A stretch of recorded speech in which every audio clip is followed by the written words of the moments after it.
Hi friends, எல்லோரும் எப்படி இருக்கீங்க? இன்றைக்கி வீடியோவில் நிறையா காய்கறியை வச்சு மண்டி செய்ய போகிறேன். இந்த மண்டி புளிசோறு, லெமன் சோறு, தயிர் சோறு, அப்புறம் சும்மாவே நம்ம சோறில் போட்டு பிசைஞ்சு சாப்பிட்லாம். அவ்வளோ ருசியாக இருக்கும்.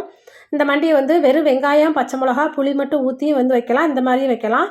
இப்போ தான் என்னோடய சேனலை புதுசாக பார்க்குறீங்க அப்படின்னா ப்ளீஸ் சப்ஸ்கிரைப் பண்ணிக்கோங்க. இப்போ வாங்க இந்த மண்டி எப்படி செய்யலான்னு பார்ப்போம்.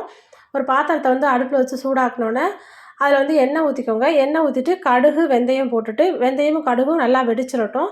வெடித்ததுக்கப்புறம் வெங்காயம், பச்சை மிளகா, கருவேப்பிலை இந்த மாதிரி எல்லாமே போட்டுக்கிடுவோம்.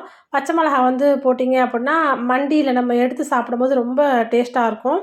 அதோட தக்காளியை இதில் சேர்த்துக்கிடுவோம். சேர்த்து எல்லாத்தையும் போட்டு கலந்து விட்டுட்டு உப்பு போட்டு நல்லா மூடி வச்சு நம்ம வதக்கணும். அப்படின்னா நல்லா வதங்கிடும். தக்காளி, வெங்காயம் எல்லாமே நல்லா வதங்கிடும்.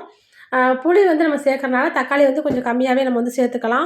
இல்லை உங்களுக்கு தக்காளியோட புளிப்பு வேணும் அப்படின்னா புளியை கம்மியாக நீங்கள் சேர்த்துக்கோங்க. இப்போ நல்லா மூடி வச்சுருவோம். மூடி வச்சுட்டு நம்ம எடுத்து அதை வதக்கும் போது நல்லா தக்காளி நல்லா குழைய அதிலேயே வெந்துடும். அதை நல்லா மசிச்சு விட்ருவோம். இப்போ இந்த மாதிரி காயெல்லாம் வெட்டி வச்சுருக்கேன். முருங்கைக்காய், சக்கரவள்ளி கிழங்கு, உருளைக்கிழங்கு, கத்திரிக்காய், இந்த காய் போட்டு தான் நான் மண்டி வைக்க போகிறேன். இந்த காயெல்லாம் போட்டு மண்டி வைக்கும்போது ரொம்ப டேஸ்ட்டாக இருக்கும். இந்த மாதிரி உங்கள் வீட்டில் நீங்களாம் வச்சு சாப்பிட்டுக்கலாம். என்னோட ஷேர் பண்ணிக்கோங்க. முக்கால்வாசி லெமன் சோறுக்கு, புளிச்சோறுக்குலாம் இந்த மண்டி அவ்வளோ ருசியாக இருக்கும். ஏன்னா இதுவும் புளிப்பாக இருக்கும், அதுவும் புளிப்பாக இருக்கும், எடுக்காதுன்னு நினைப்பீங்க. ஆனால் ஒரு தடவை நீங்கள் லெமன் சோறு, புளிச்சோறுலாம் நீங்கள் செஞ்சுட்டு இந்த மண்டியை நீங்கள் வச்சு சாப்பிட்டு பாருங்கள். ரொம்ப சூப்பராக இருக்கும். இப்போ எல்லா காயும் போட்டு வதக்கிடுவோம். வதக்கிட்டு கத்திரிக்காய் கொஞ்சம் 2 வதக்கு அந்த காயெல்லாம் வதக்கிட்டு அதுக்கப்புறம் போட்டோம் அப்படின்னா ஈவனாக வெந்துடும். ஏன்னா கத்திரிக்காய் குழஞ்சிரும். அந்த காயில் வெறும் மிளகாத்தூள் சேர்த்துக்கிடுவோம். கொஞ்சமாக குழம்பு மிளகாய்த்தூள் சேர்த்துக்கோங்க. சேர்த்து அதையும் நல்லா கலந்து விட்டுட்டு மூடி போட்டு தான் இதையுமே நம்ம வேக வைக்கணும். அப்புறம் புளி நீங்கள் கரைச்சிக்கோங்க. புளியோட டேஸ்ட்டு உங்களுக்கு எந்த அளவுக்கு பிடிக்குமோ நீங்கள் அந்த அளவுக்கு புளி சேர்த்துக்கலாம். ஏன்னா இந்த மண்டிக்கு டேஸ்ட்டே நல்லா புளிப்பாக இருக்கணும். அப்போ தான் நல்லாயிருக்கும்.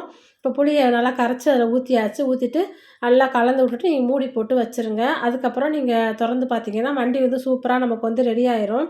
இந்த மண்டி நீங்கள் ட்ரை பண்ணி பாருங்கள். சாப்பிட்டவங்களுக்கு தெரியும் இந்த டேஸ்ட்டு எப்படி இருக்கும் அப்படின்னு. பழைய சோறுக்கு சாப்பிடும்போது அவ்வளோ ருசியாக இருக்கும். ஆனால் முக்கால்வாசி லெமன் புளியோதரையெல்லாம் கிண்டும்போது இந்த மாதிரி நம்ம செஞ்சு கோயிலுக்குலாம் நாங்கள் எடுத்துகிட்டு போய் நாங்கள் சாப்பிட்ருக்கோம். அவ்வளோ ருசியாக இருக்கும்.